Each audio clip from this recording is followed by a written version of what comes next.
my name is Emily Merrill. I wrote a book called Mine and it is coming out this autumn. My story follows a 20-year-old student called Avery Emerson, and at the beginning of the book, where it all starts, she is at a place in her life that she believes everything is going perfect. Her family has finally put the pieces back together since her estranged mother left them. So it's her dad, her sister and Avery, and they're all really close. She's been the emotional core for them and she feels that they've really got back on track. She's living in York with her best friend, they share a flat. She is starting to write a manuscript, her passion is writing. She studies English literature, but her passion is writing and that's going really well. And her boyfriend of 4 years called Luke is finally moving to the same city as her to live in the city so they can start their life together and no longer be long distance. So everything seems perfect, but alas, it is not, and that is where the story begins to unravel.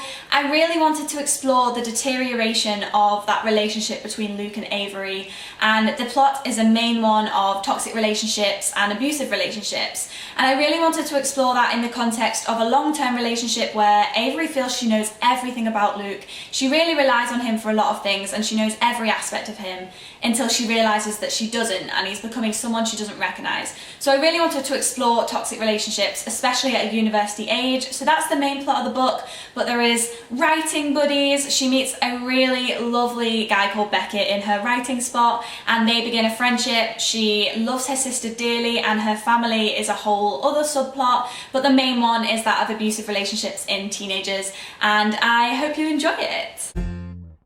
The character I love the most has to be Avery. I wrote her story at a time where I was feeling quite alone myself, and at times in the book Avery feels really alone too, so I connected with my protagonist so easily.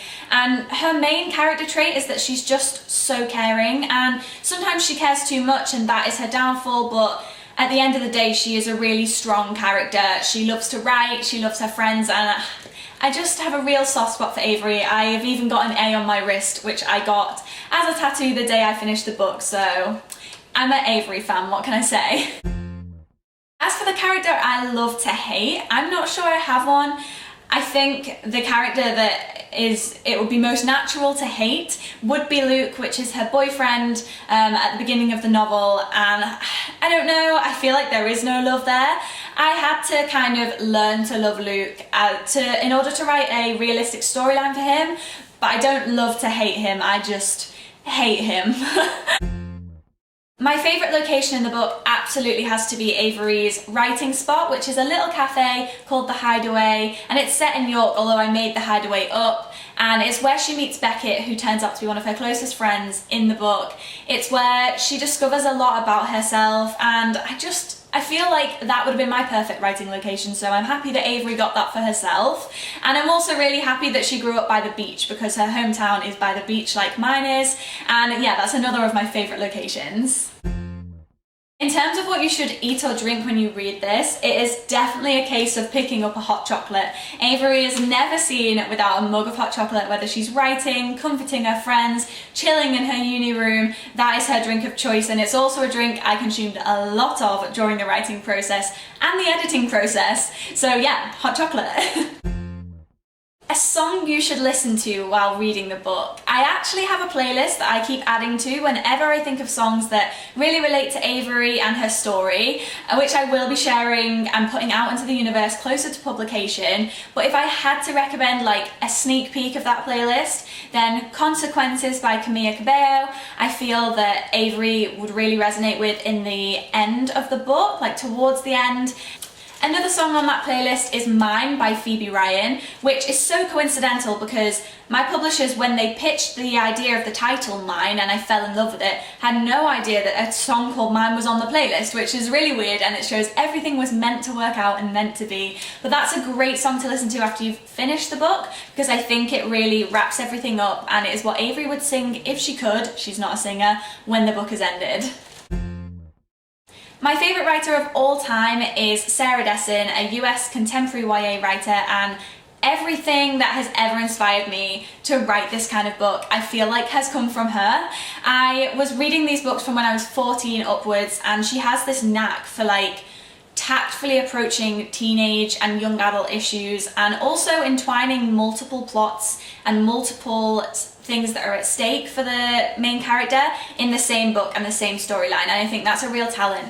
And I also love Sarah Bernard, who is a UK writer. She wrote Beautiful Broken Things and Fierce Fragile Hearts. She is a great writer of friendships and mental health and just the raw emotion that teenagers and young adults feel. So I really took inspiration from her as well. I love both those writers.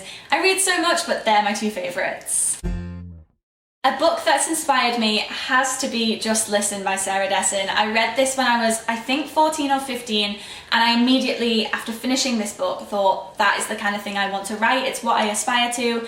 Annabelle, the main character, has so many struggles in this book, whether it be family, personal, romantic, friendship, and they are all entwined so cohesively in the novel. I just feel it works so well. Nothing is too complex or too messy. It just is so tactful to the cause of the book, and I just really enjoyed it, and it's the kind of thing I'd love to write.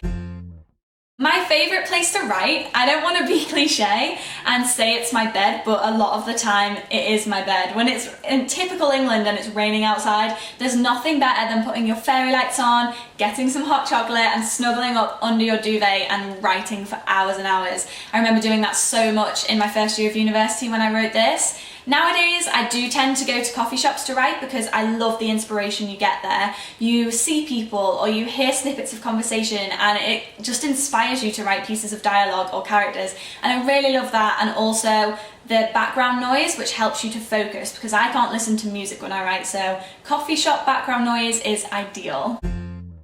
For me, the most important thing about a book is the connection with the protagonist or protagonists if it's a duo perspective. I just feel that the plot can be great, but if I don't connect to the character, then I won't walk away from the book feeling like I'll remember it for a long time. And I don't mean relating to the character, because obviously characters have such niche experiences that would be very hard for an author to create something that everyone could relate to. But I mean that connection with the character where you feel sad when they're sad, you're scared when they're scared, and you just remember them for years and years. That's my absolute favourite thing.